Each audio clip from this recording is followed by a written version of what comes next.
there's a list of 100 movies. What makes this movie #1 out of 100 movies? Well, it's innovation. It's the beginning of everything. It's the beginning of modern cinema. It's the jumping off point for everything that you like about every movie that you've ever seen. So it's not so much that it's the best movie because it's better than other movies that have come out, but it's the best movie because if it hadn't come out, these other movies wouldn't have come. Now that makes sense to me. A MacGuffin is something in a movie that you're supposed to think is significant and then isn't. Rosebud is the MacGuffin, like the original MacGuffin.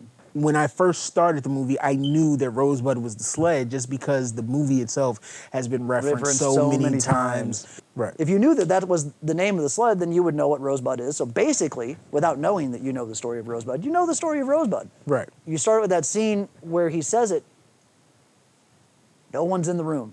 Mm-hmm. But then all of a sudden, every reporter and everybody knows that these were the last words. When I started liking the movie was when Bernstein walked in. Because that guy is just funny. Like, I just liked their energy between each other when they were conversing. Like, I'm just sitting there watching like, okay, this guy does not belong. Yeah, like, and I liked him when he was younger. When he got older, not to say that he was more serious, because he was serious the whole time, but he had learned to control his energy as an older character, whereas as a younger character, he was just all over the place. The banker, the Bernstein, and then we've got Leland, who I think is probably the most dynamic character in the movie. He was hilarious, sitting in the old folks' home every 5 seconds, totally changing the topic of conversation. You don't have any And then candy, like 5 minutes later, did I change the topic of the conversation? Did I just do that? Did you hear they sent a man to the moon?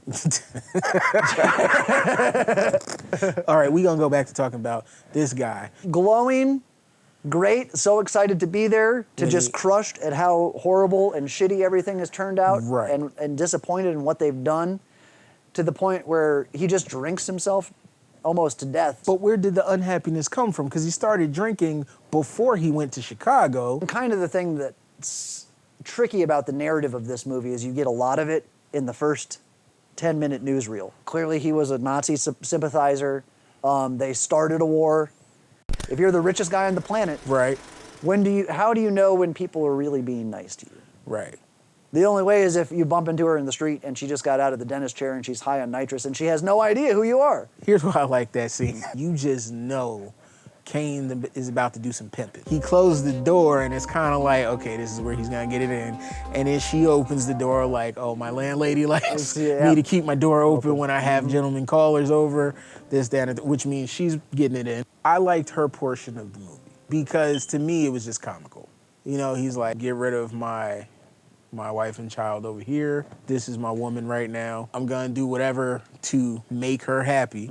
So I'm gonna spend $3 million and open an opera house so you can sing when she opened that performance at the opera house. That was the most rude and disrespectful opening for anything ever done. I commend him for that. He's got people taking the program and cutting little gingerbread men in them and waving them. Dude's falling asleep. The dude over here is trying to make sure the band outplays her singing voice. I mean, and then the show's over and people clap just out of respect and he's just... This is gonna work. I will drag all these people down the fucking field with me. The big thing about that, which ties into what I was just saying about the problem with the narrative of the story being that you get so much of it in the first 10 minutes and it's disjointed. His son dies. Beyond giving up everything that I had in my relationship and giving up the election and giving up the... I gave up my fucking son. He might not have died if I hadn't married this dumb bird, you know? This is gonna pan out. And everybody's gonna know what a good fucking idea I had when I did this because I feel like a terrible fucking monster. For those who don't know, he also, Orson Welles, played Citizen the Kane. main character. He put himself into the character, and he's black. I don't know if it's the makeup, I don't know what it is, but it's like once he gets older, he starts looking like an African American, which I find hilarious. You know, because he's rich, he sticks up for rich people. But then at the same time, he's working for the fighting man, at least at the beginning, before he gets caught up in his own head. Like when his wife, who was the singer, opened up in the opera house. Leland's over there getting drunk, writing this poor review of her, and he passes out at the typewriter, and then he comes in and he's like, I'm gonna finish the review, and you're fired. He did him a favor. He was damn right he did. He cut him a check for $25,000. Let me tell you something. I went on Google and figured out how much $25,000 in 1941 equals $413,333.33 in 2015. Fire me with that check. Why was he such a recluse? He failed.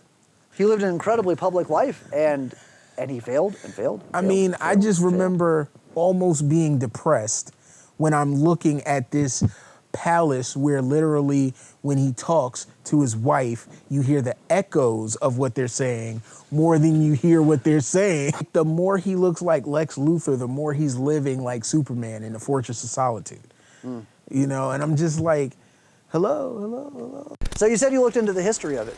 What did you find out? Did you know about William Randolph Hearst before this? Before this, no. He was like the newspaper mogul over on the West Coast and started in San Francisco and all this other stuff, and how the character was based not completely on him, but largely on him, and the newspaper circulation war that he had with Pulitzer. William Randolph Hearst started the Mexican-American War, the Spanish-American War. Right. We wound up not being more involved in that because things that his newspaper... marijuana today is illegal.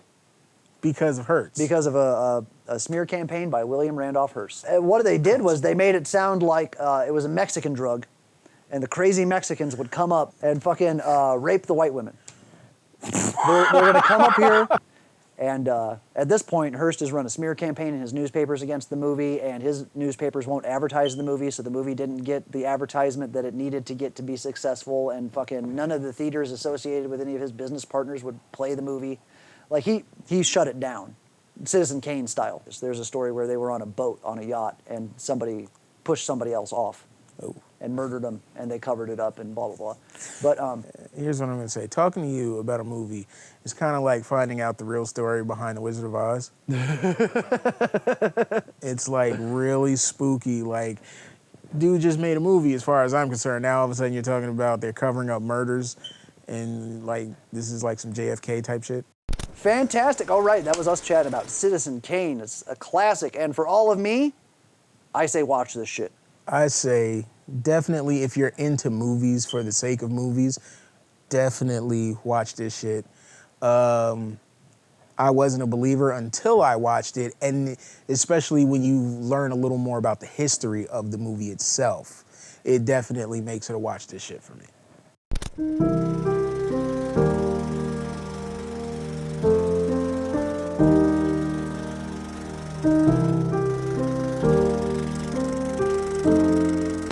I can go back to my life in Squaresville anytime, baby.